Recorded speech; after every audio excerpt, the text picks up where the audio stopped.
아멘. 잃어버린 이름을 되찾은 사람이라는 제목으로 함께 은혜를 나누도록 하겠습니다. 여러분의 이름은 누가 지어 주셨습니까? 저는 제 이름을 할아버지께서 지어 주셨습니다. 효자는 돌림자이기 때문에 자연스럽게 왔고, 제 유일한 이름은 창자입니다. 어떻게 생각하면 창자는 창성할 창자인데, 제가 옛날에 이 이름을 어렸을 때는 별로 안 좋아했습니다. 제 동생은 효명이고 막내 동생은 효준인데 명자와 준자가 더 마음에 들었습니다. 창이 뭐야? 창도 아니고 사람 무기 창도 아니고 창창창. 이게 뭐지? 그래서 별로 마음이 안 들었어요. 그래서 난 좀 다른 이름으로 줘주시지. 효창이 뭐야? 그러다가 성경 안에서 아브라함에게 하나님께서 창대할지어다, 너는 창성할지어다. 창성할 창자 아니에요. 그 이름을 말씀을 들으면서 하나님이 나에게 아브라함과 같은 사람이 되기를 원하시네. 이거를 깨닫게 됐어요. 그러니까 다시 믿음으로 재해석을 하게 된 거예요. 그 다음부터는 제 이름이 얼마나 좋은지 몰라요. 그리고 보니까 효창운동장도 있고 효창공원도 있고 효창아파트도 있고 여기 저기 금곡에 가면 효창아파트가 있어요. 그래서 샤이니가 목사님 여기 효창아파트가 있네요. 그래서 그건 내가 지은 거란다. 이렇게까지 이야기를 했습니다. 여러분, 저도 어떻게 보면 잃어버린 제 이름 속에 담겨진 하나님의 사명을 재발견하고 되찾은 사람입니다. 여러분의 이름의 뜻을 분명히 아시고 그 이름의 뜻대로 살고 계십니까? 자기 이름의 의미를 잃어버리면 자기가 누구인지도 모르게 됩니다. 오늘날 많은 사람들이 자기 이름을 가지고는 있지만 자기 정체성을 잃어버리고 살아가고 있습니다. 우리의 본체는 무엇입니까? 하나님의 자녀입니다. 오늘 레위의 이름은 무엇인가요? 레위는 창세기 29장 34절에 그의 어머니 레아가 레위를 낳으면서 내가 이제는 연합해야 되겠다, 이런 말을 합니다. 그래서 레위의 이름은 연합하다, 그런 뜻입니다. 동행하다, 남편과의 연합을 뛰어넘어서 하나님과 동행하며 하나님께 붙어있는 사람이 되라는 것이 바로 레위에게도 주신 말씀이며 그의 어머니 레아에게도 주신 말씀입니다. 여러분들은 하나님 안에서 여러분의 이름을 재해석하며 또 하나님이 기뻐하시는 뜻을 붙잡고 살아가고 계신지요? 우리는 하나님이 우리에게 우리 이름과 함께 성도라는 이름을 주셨는데요, 그 성도라는 이름은 하나님의 자녀로 부르신 것입니다. 이것은 세상의 성공, 돈, 명예, 욕심, 이것으로 살아가려고 하는 것이 아니라 하나님이 주신 행복을 향해서 살아가라고 하는 것입니다. 본문 레위가 그런 사람이었습니다. 오늘 우리말 성경을 5장 27절에서 보면은 이 일 후에 예수께서는 밖으로 나가 레위라는 세리가 세간에 앉아 있는 것을 보고 말씀하셨습니다. 나를 따르라. 예수님이 오늘 나를 따르라 라는 말씀을 하기 전에 먼저 예수님이 이 레위가 세간에 앉아 있는 것을 보셨다, 이렇게 말씀하셨습니다. 예수님께서 먼저 보시는 것입니다.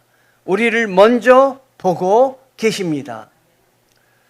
레위라는 사람은 어떤 사람이었습니까? 그의 이름을 잃어버린 사람이었습니다. 그의 이름의 뜻이 뭐였습니까? 사람들과 연합하며 행복한 삶을 살아가라 라고 한 뜻이었습니다.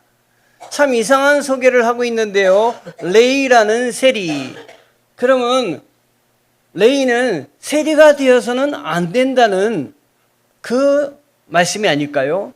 레위라는 세리. 세리가 되어서는 안 되는 이름을 가진 레위다라고 하는 것이에요. 레위라는 이름은 아무 이름이 아니라 야곱의 셋째 아들 레위에게서 시작된 이름입니다. 레위 지파는 하나님을 섬기는 지파였고 성전에서 찬양하고 백성을 위해 기도하며 제사드리며 하나님과 백성을 이어준 사람, 하나님 안에서 행복을 찾아야 하는 사람이었습니다. 그런데 어찌 이 레위가 세리라는 이름 위에 붙어 있는지요? 여러분, 세리는 백성들이 예배드리는, 하나님께 예배드리는 회당에 들어가지 못한 사람이었습니다. 너는 회당에 들어올 수 없다! 라고 사람들이 천시하던 사람이었습니다. 레위는 거기 들어가서 예배를 드리고 하나님께 영광을 돌려야 될 사람인데 레위가 들어오는 것을 막았다는 것이에요. 세리는 백성들 앞에 증인으로, 법정의 증인으로도 선택을 못 받았어요. 네가 하는 말은 믿을 수가 없다라고 하는 것이 사람들의 그 마음이었습니다. 그러니 레위는 그의 이름을 잃어버린 사람이었습니다. 그의 이름은 하나님께 나아가는 행복이 되어야 되는데 그 하나님을 선택하지 않고 세상을 선택했고 세상의 물질과 세상의 부귀영화를 선택해서 하나님 앞에 나온 행복을 상실한 사람이었습니다.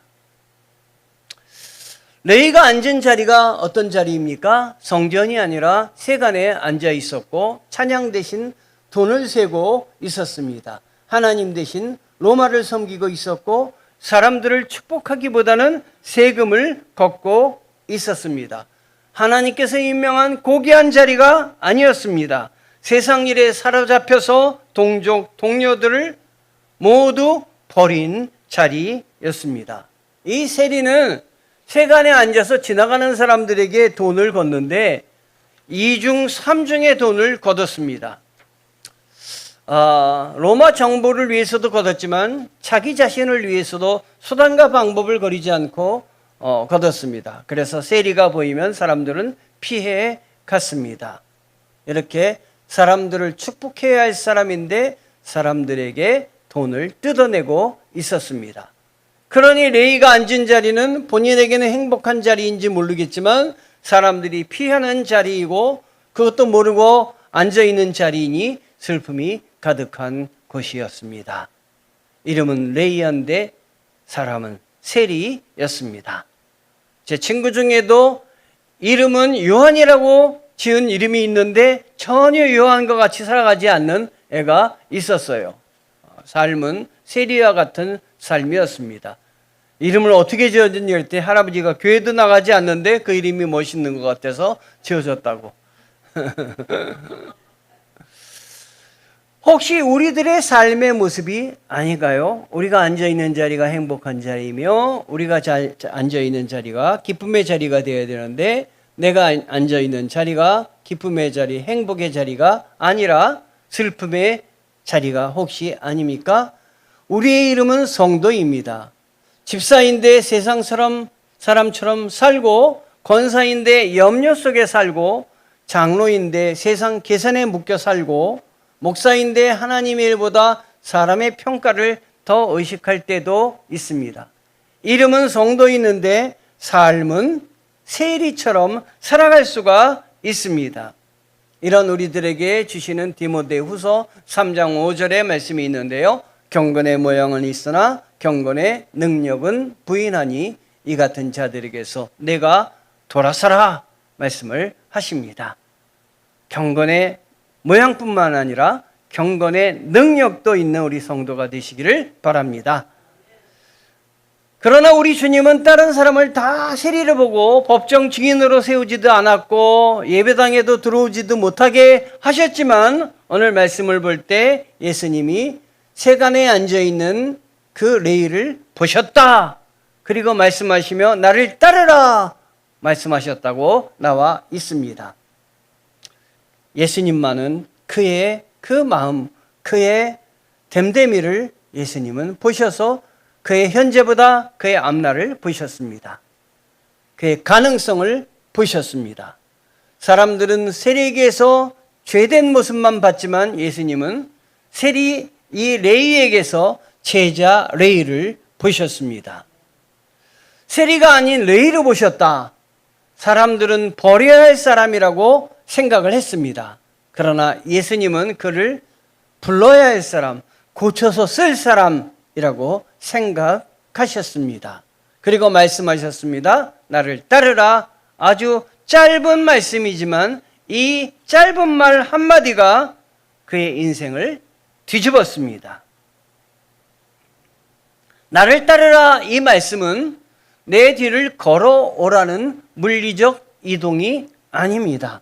이것은 스승과 제자 사이의 언어로서 한 사람 삶 전체를 인생의 방향과 운명을 통째로 나에게 맡기고 나와 함께 가자라는 의미입니다. 완벽한 회심의 순간을 그러나 우리 주님은 나를 따르라 하고 요구하신 것이 아닙니다. 아직 내가 완전하지 않은 걸 안다. 그러나 오늘부터 완전을 향해서 매일 나와 함께 걸어가자라고 하시는 것입니다. 하나님께서 저를 목사로 택하시고 그 순간부터 세상의 모든 것들도 바라보지 않게 하시고 그리고 하나님만을 바라보고 나아가게 하신 것이 아닙니다. 아직 완전하지 않지만 점점 하나님이 기뻐하시는 곳을 향해서 나와 함께 매일 걸어가자 하는 것입니다. 그러므로 매일매일 묵상을 해야 되며 매일매일 하나님과 동행하며 나아가야 되며 매일매일 나는 주님을 따라가고 있는지 나도 확인해 봐야 되는 것입니다. 여기서 나를 따르라는 그런 말은 그러므로 원어에도 진행형으로 나와 있습니다. 그냥 완벽하게 완료형이 아니라 계속 나를 따르라. 계속해서 결단해라. 한 번 따르고 말 것이 아닌 매일 따르라 라는 그 말씀이 담겨져 있는 것입니다.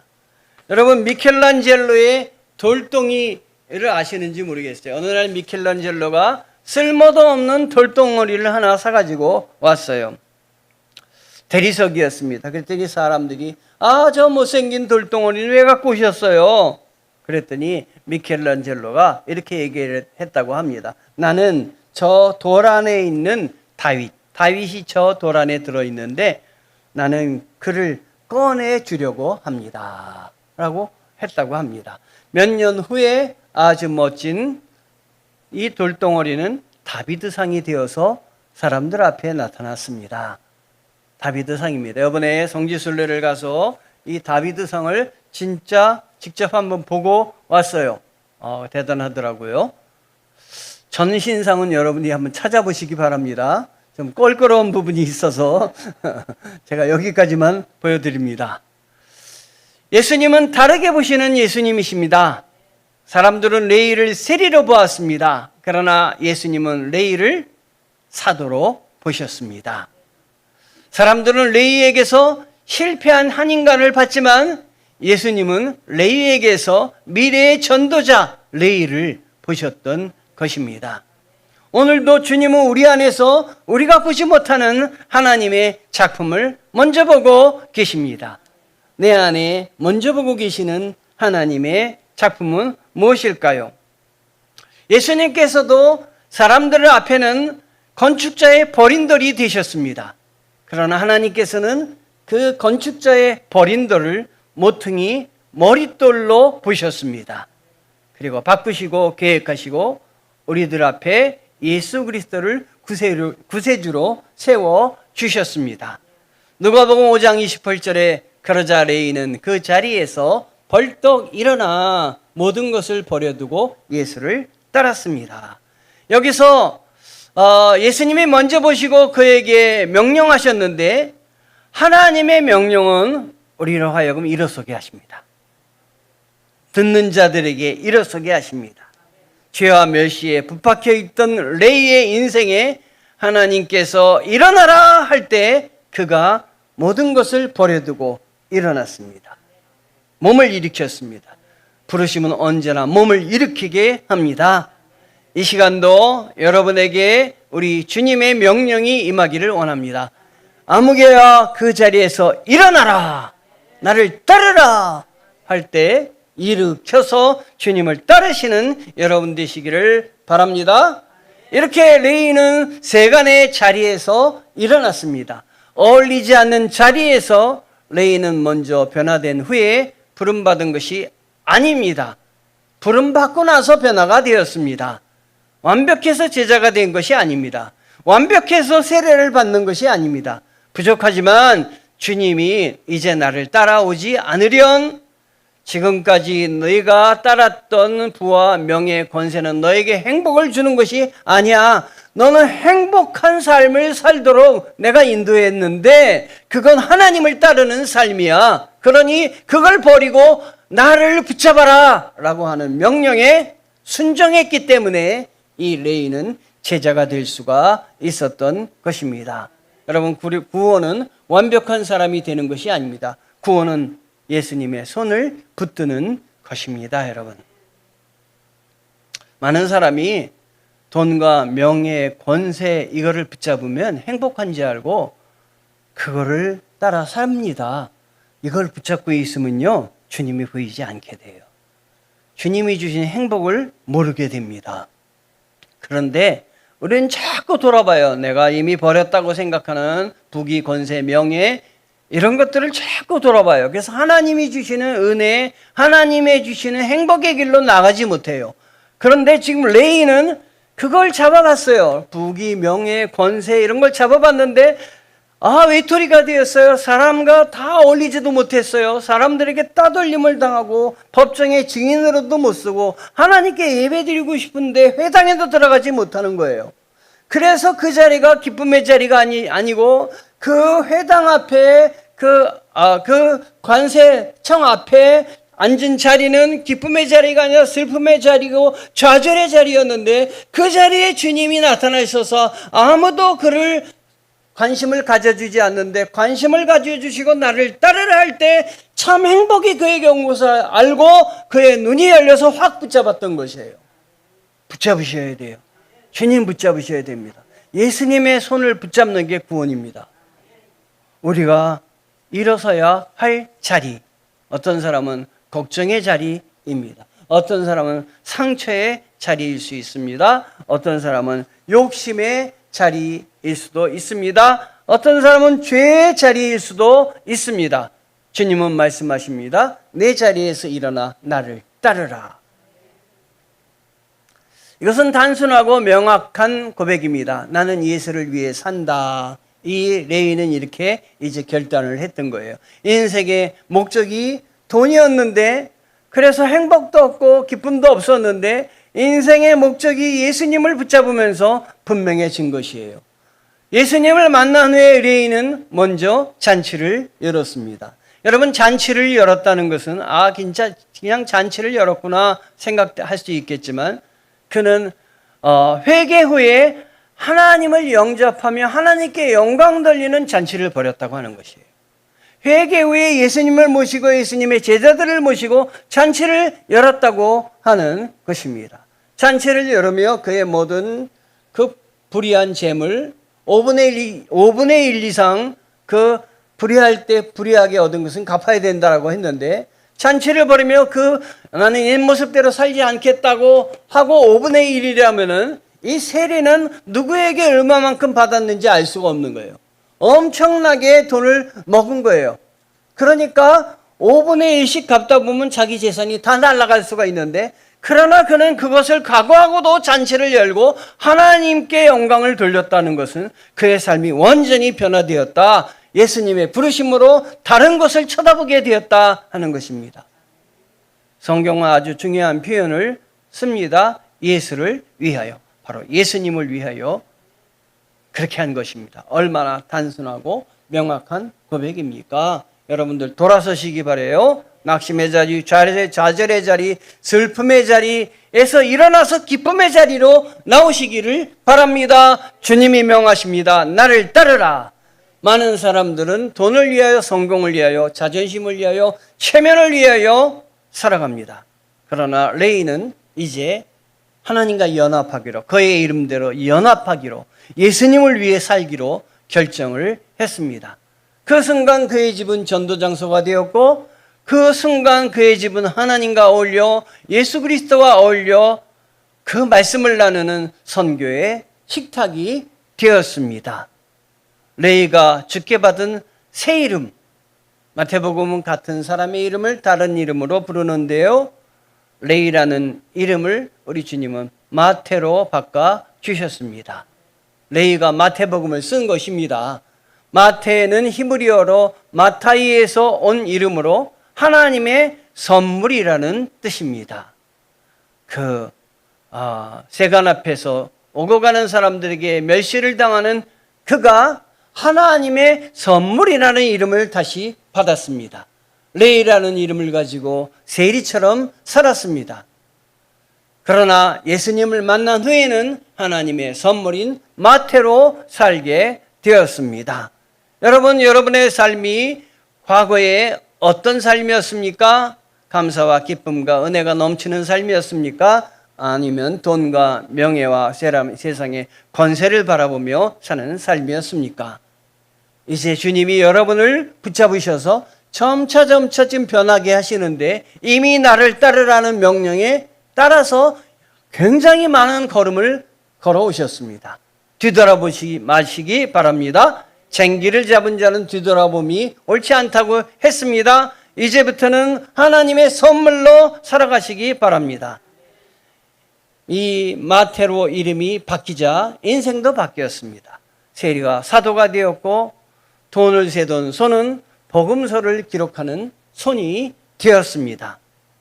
세금을 받아 기록하던 사람이 복음을 기록하는 사람이 되었던 것입니다. 얼마나 큰 변화이며 얼마나 큰 영광입니까? 저도 가만히 생각하면 예전에 효창이라는 이름과 지금 효창이라는 이름은 같은 이름이지만 너무나 엄청나게 달라졌어요. 그 옛날로 돌아가고 싶지가 않습니다. 얼마나 하나님이 사랑하셔서 나를 세우셨는지 감사할 따름입니다. 우리 주님은 나를 따르라 여러분들에게 명하고 계십니다.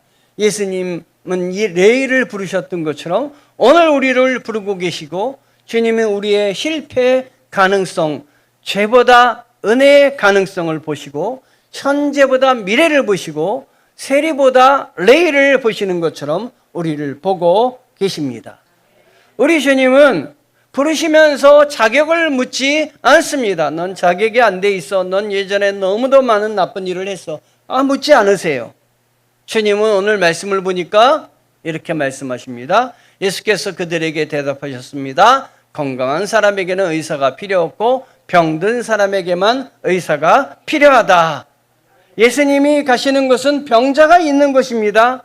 그곳으로 예수님이 그를 나오게 하신 것이 아니라 직접 그에게로 걸어 들어가셨습니다. 나는 영의 의사다. 주님은 말씀하십니다.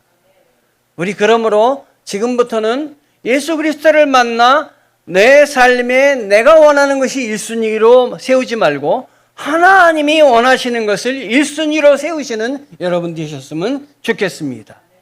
주님은 우리에게 내가 의인을 부르러 온 것이 아니라 죄인을 불러 회개시키러 왔노라 말씀을 하셨습니다. 레이를 마태로 바꾸셨습니다. 오늘도 주님은 우리에게 말씀하시는데 너는 세상이 부르는 이름으로 살 사람이 아니다. 너는 하나님의 자녀다. 그러므로 우리는 하나님이 주신 나의 이름, 성경 말씀을 통해서 내가 받은 은혜의 이름을 되찾으시기 바랍니다. 마태는 세리였던 사실을 숨기지 않고 기록합니다. 그 많은 말 중에 사도가 되었으면 옛날에 세리로서 부끄러운 일들을 한 것은 다 숨기고 싶겠지만 마태는 그 사실을 숨기지 않고 기록을 했습니다. 나는 이런 사람이었지만 이런 나를 변화시켜 주신 하나님이십니다. 이것은 나를 높이기보다 하나님을, 이렇게 나를 만드신 하나님을 높이는 삶, 하나님께 영광 돌리는 삶을 산 사람입니다. 이것이 바로 성도들의 삶입니다. 하나님의 부르심에 그 순종하는 성도들이 되시기를 바랍니다. 잃어버린 여러분의 이름을 찾으시는 귀한 여러분 되시길 바랍니다. 우리는 성도입니다. 기도하시겠습니다. 하나님의 은혜에 감사합니다. 우리로 하여금 하나님